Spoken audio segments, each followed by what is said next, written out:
Estão previstos 119 itens para análise dos conselheiros. O banco só percebeu o erro 3 anos depois e moveu a ação de restituição de valor. Só no ano passado, 2.900.000 pessoas deixaram os locais de origem e pediram refúgio em outros países. O financiamento coletivo, ele vem como uma nova modalidade de arrecadação, tentando aproximar o eleitor do candidato. Quem são as pessoas por trás da roupa que você veste? Quem foi que plantou o algodão da camiseta que você usa? Como que foi utilizada a água para poder tingir o seu jeans?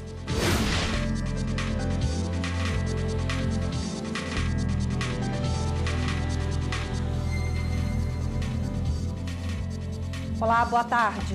Boa tarde. Hoje é dia de sessão do Conselho Nacional de Justiça. Entre os casos analisados, o de um desembargador afastado das funções há 2 anos. A sessão começou com o julgamento de um pedido de revisão disciplinar de relatoria do conselheiro Aloísio Correia da Veiga. Nesse caso, os conselheiros analisaram a conduta do desembargador Washington Luiz Damasceno Freitas, do Tribunal de Justiça de Alagoas.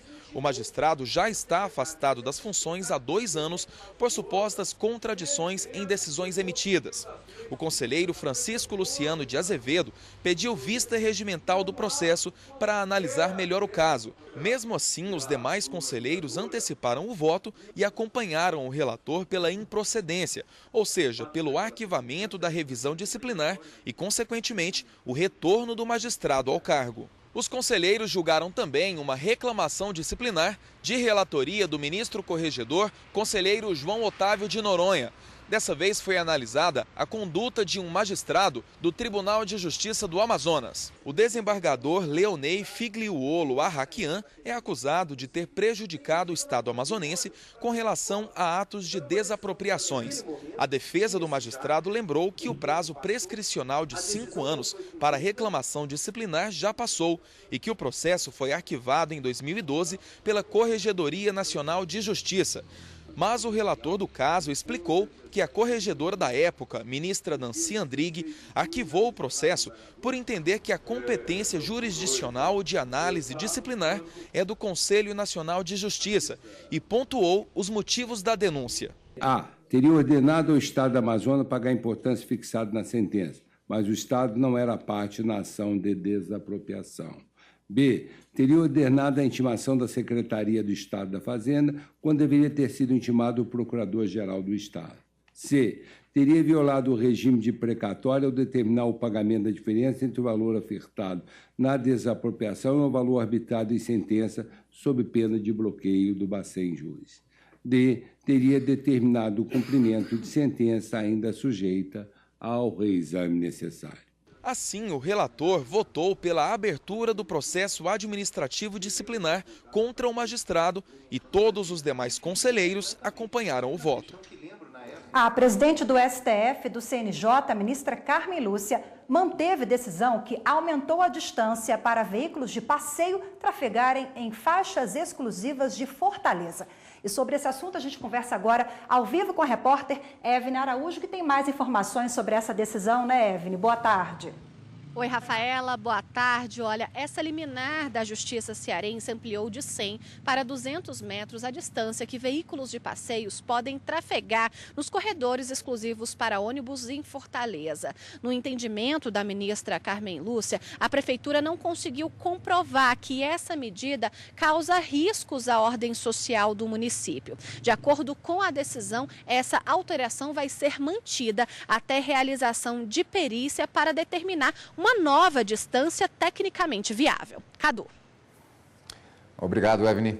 O ministro Edson Fachin, do Supremo Tribunal Federal, manteve a execução provisória da pena de Luiz Eduardo de Oliveira e Silva, irmão do ex-ministro da Casa Civil, José Dirceu. Luiz Eduardo foi condenado em primeira e segunda instâncias na Operação Lava Jato por associação criminosa e lavagem de dinheiro a 10 anos e 6 meses de prisão. O Superior Tribunal de Justiça já tinha negado o pedido. Segundo o ministro Edson Fachin, o Supremo reconheceu em vários julgamentos recentes que a pena pode começar a ser cumprida após condenação em segunda instância. Superior Tribunal de Justiça determina que a advogada restitua valor depositado pela Caixa Econômica em conta judicial por engano. Rafaela, o erro só foi percebido 3 anos depois e a advogada pediu a aplicação de uso capião ao caso. A decisão foi unânime na terceira turma do STJ. No recurso julgado pelos ministros, a advogada reclamava da decisão que determinou a devolução de R$ 429 mil depositados indevidamente pela Caixa Econômica Federal em conta judicial vinculada a processo em que ela atuava. De posse do alvará judicial, a advogada levantou a quantia e depositou em uma conta poupança própria. Mas o valor depositado era referente a outra ação judicial e deveria ter sido creditado em conta diferente. O banco só percebeu o erro 3 anos depois e moveu a ação de restituição de valor. Em primeira e segunda instância, a Justiça determinou a devolução do dinheiro, mas a advogada recorreu ao STJ e alegou a prescrição da ação e o uso capião, uma vez que o dinheiro permaneceu sob sua posse de boa fé por mais de 3 anos desde o levantamento ou 5 anos desde o depósito. A relatora do recurso no STJ, ministra Nancy Andrighi, lembrou que a Corte entende que o surgimento da ação ressarcitória não se dá apenas no momento em que ocorre a lesão ao direito, mas sim quando o titular do direito subjetivo violado obtém plena ciência do dano. A ministra não reconheceu a boa-fé da advogada e afastou o uso capião. A terceira turma negou o provimento ao recurso especial e a quantia terá que ser devolvida. E muita gente não sabe, mas no dia da eleição, qualquer pessoa pode acompanhar a auditoria das urnas eletrônicas. É mais uma segurança para quem vai exercer a cidadania do voto.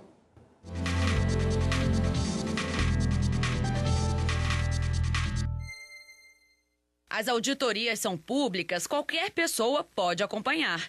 Para garantir, tudo é registrado em vídeo. Mesmo assim, tem gente que duvida. Mas as campanhas estão aí para esclarecer o que é verdade ou mentira.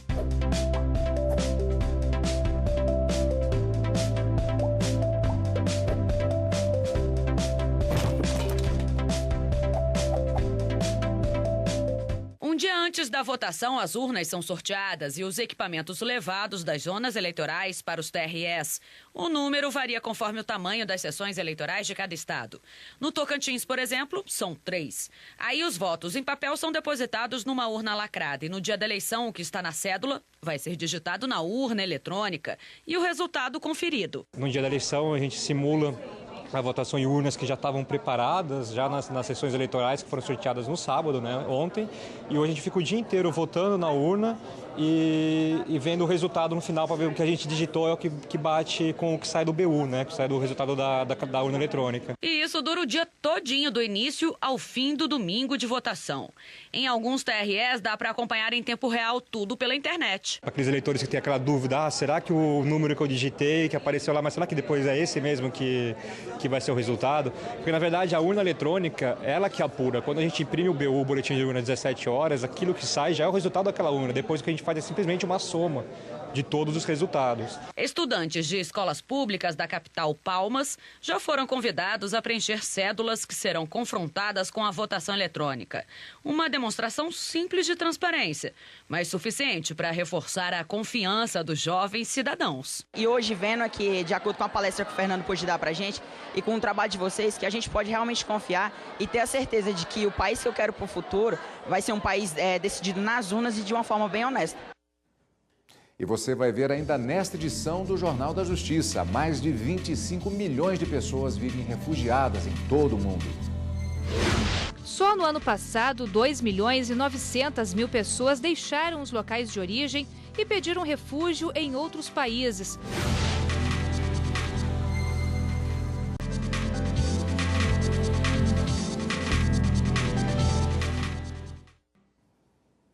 Uma empresa de transportes em Minas Gerais é condenada por dar folga a um empregado fora do prazo previsto em lei.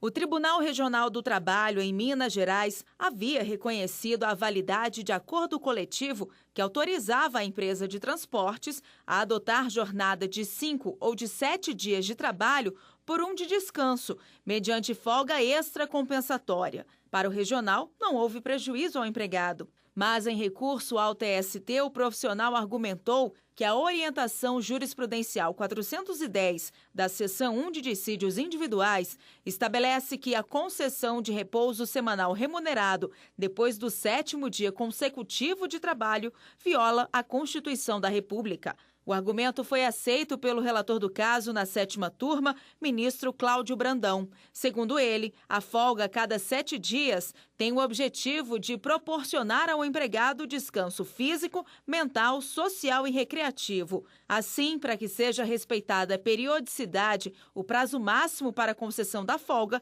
é o dia imediato ao 6º dia trabalhado. O ministro destacou ainda que o artigo 67 da CLT, que garante repouso semanal de 24 horas consecutivas, é norma de natureza coercitiva e não pode fazer parte de negociação coletiva. A decisão foi unânime. Amanhã é comemorado o Dia Mundial do Refugiado. Atualmente, mais de 25 milhões de pessoas vivem abrigadas longe dos países de origem. Só no ano passado, 2.900.000 pessoas deixaram os locais de origem e pediram refúgio em outros países. Foi o maior número desde que a Organização das Nações Unidas criou o Alto Comissariado das Nações Unidas para os Refugiados, agência que cuida do tema. Os palestinos são os que mais pedem abrigo fora do país. Em seguida, vêm os sírios e os afegãos. São poucos os países que acolhem os refugiados. O que mais recebeu pessoas de outros países até hoje foi a Turquia. Mas, em proporção à própria população, o Líbano lidera o ranking. Lá, de cada 6 pessoas, uma é refugiada. O Brasil tem 17.900 refugiados. Um deles é Rovílios Martinez, que está aqui há 4 anos. Conta que foi bem recebido e nunca sofreu preconceito por ser refugiado. Ele deixou 2 filhos e a esposa no Haiti e veio atrás de uma vida melhor. Rovílio se emociona ao falar da família. O sonho é poder trazer todos para cá e dar uma condição de vida melhor do que a que tinha no país onde nasceu. No Brasil, eu não posso dizer que não me recebe bem. Porque quando o cara anda de malandro, o malandro recebe de cá porque é um jeito de malandro. Mas no jeito que eu cheguei, com muito respeito para você, muito respeito você para mim também, para mim não me faz mal. As pessoas que me encontram bem-vindo e para eles também bem-vindo.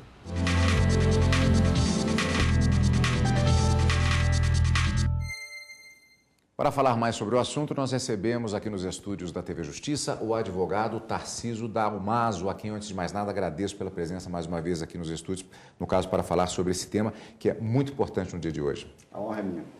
Doutor, se trabalha muito no direito com conceitos, particularmente no direito internacional.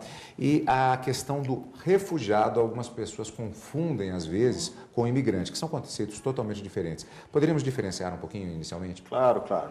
Existem 2 conceitos básicos a respeito do refugiado. Existe um conceito que é clássico, que é aquele que deriva lá da década de 50, após a Segunda Guerra Mundial, que considera como refugiado toda aquela pessoa que sai do seu país, sem desconsiderar os apátridas, né, em razão de um temor de perseguição em nome da raça, religião, nacionalidade, pertencer a algum grupo social ou manifestar alguma opinião política. Esse é o conceito clássico. Então, é um fundado temor individual de perseguição. O Brasil, ele vai além, na Lei 9.474, de 97, ele vai além a esse conceito e considera também refugiado aquele que foge em razão de graves e generalizadas violações aos direitos humanos. Esse conceito deriva da Declaração de Cartagena, na Colômbia. Nem todo país aceita esse segundo conceito, que é bastante abrangente, violação generalizada dos direitos humanos. Agora, e no caso dos venezuelanos, eles não são considerados refugiados, né? Então, estão em uma zona cinzenta, teríamos que o conceito clássico, a maioria deles não. É claro que existem os perseguidos políticos lá dentro da Venezuela, mas são minorias em relação ao grande fluxo migratório. Estamos numa zona cinzenta. O Alto Comissariado das Nações Unidas para os Refugiados, inclusive, declinou a opinião de que poderíamos até mesmo considerá-los como refugiados se considerássemos a fome por que passa aquele povo como uma violação generalizada de direitos humanos. Mas vejo que é uma zona bastante cinzenta. O Brasil, dizem que o Brasil não é para iniciantes, que ele tem diversas características que o tornam único. E existe uma curiosidade em relação à questão dos refugiados, porque é uma das leis mais avançadas do mundo em relação à recepção dessas pessoas em condição de perigo. E, no entanto, não é a população de refugiados no Brasil, estrangeiros que vieram nessa situação, ela é relativamente insignificante, apesar da impressão que se tem de 45 mil refugiados no estado de Roraima. É uma questão de proporção apenas para as cidades da região. Mas, na verdade, é muito pequeno. Por que se dá isso? Então, em geral, o refugiado, essa pessoa que foge a fim de sair daquela situação de constrangimento que está passando, primeiro tende a buscar um local no seu próprio país. São chamados deslocados internos, os desplaçados em espanhol. E, posteriormente, tende a ir para o país vizinho. Por isso que, por exemplo, em relação à crise síria, que é a principal crise humanitária atual, há um grande número na Turquia, né, ou no Líbano, nos países vizinhos. Inclusive, a Turquia lidera o ranking, né? Nós vimos agora há pouco na reportagem. Exatamente. É o que está acontecendo com a Venezuela, né? Os venezuelanos estão indo para os países vizinhos, sobretudo para a Colômbia e um pouco para o Brasil. Então, não há um grande número de refugiados no Brasil, porque, ainda bem, né, não temos graves crises humanitárias, salvo a Venezuela, que é de grande proporção, não vamos mitigar a crise na Venezuela, como territorialmente vizinho. Né? Então, o Mediterrâneo é um local é um autêntico laboratório do ponto de vista do direito internacional, especificamente nesse quesito. Eu gostaria de perguntar nesse sentido, como é que fica a situação dos direitos dos refugiados, ou a falta de, comparando-se a essa situação que aconteceu no Mediterrâneo com a Itália e a Espanha. Recusados refugiados em um determinado país foram recebidos pela Espanha. Afinal, o que é que acontece? Quais os direitos que eles têm? Então, uma vez considerada a pessoa como refugiada, a sociedade internacional deve acolher. É um reconhecimento de status jurídico, não uma arbitrariedade do país. É claro que, quando há um fluxo muito intenso em determinado país, a sociedade internacional tem que ser solidária e repassar, digamos, a responsabilidade aos demais países, como se dá, por exemplo, na União Europeia, em que há um compartilhamento de responsabilidades. Diferentemente da questão migratória, que não há esse reconhecimento de status de obrigatoriedade da aceitação. Mas refugiado, uma vez classificado como refugiado, por exemplo, aqui no Brasil é o CONARE, Comitê Nacional para Refugiados, que analisa se uma pessoa é ou não refugiada. Uma vez classificado e reconhecido esse status jurídico, não há como o Brasil se furtar da obrigação de acolhê-la. Agora, quais são os principais requisitos aí para que a pessoa seja considerada um refugiado aqui no Brasil? Existem regras específicas? Sim. A lei que regula isso é a 9474 de 1997. Ali está todo o enquadramento jurídico para o reconhecimento do refúgio. Há que se classificar, no primeiro conceito, aquela pessoa que foge em razão de uma perseguição individual, ou no segundo conceito, a que se evade em razão de uma violação grave e generalizada de direitos humanos. E, além disso, claro, há os que não serão aceitos. Por exemplo, o próprio nacional brasileiro não pode ser considerado simultaneamente como refugiado. Se a pessoa detém uma outra proteção internacional, também não. E se também ela cometeu crimes internacionais, como crime contra a humanidade, crimes de guerra. E na lei brasileira inclui também os crimes hediondos, tráfico e atos de terrorismo. Se a pessoa é acusada por tais crimes ou condenada por tais crimes, ela não será aceita como refugiada. Situação que às vezes acontece de pessoas refugiadas que de repente estavam em um campo na expectativa de serem aceitos no país e ver o torturador tentando entrar na mesma condição. Cesare Battisti, né? É um outro caso também que gerou muita polêmica do ponto de vista jurídico. E que a Corte considerou como não refugiado. Exato. Doutor, é um assunto que deve ser considerado não apenas no Dia do Mundial do Refugiado, mas todos os dias, pois é um problema social que atinge todo o mundo. Muito obrigado pela sua participação, para nos dar esses esclarecimentos. Eu que agradeço. Obrigada, até a próxima. E no próximo bloco você vai ver o que fazer quando um produto oferece defeito após a garantia. Até já. O cliente pode ainda pedir que o novo conserto seja feito por outra empresa mais capacitada.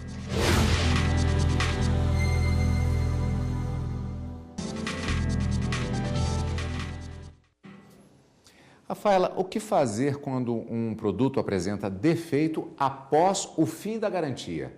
A jornalista Clarita Hickley mandou um vídeo para a gente sobre esse problema. Pois é, você vai ver agora no quadro Eu Consumidor de hoje.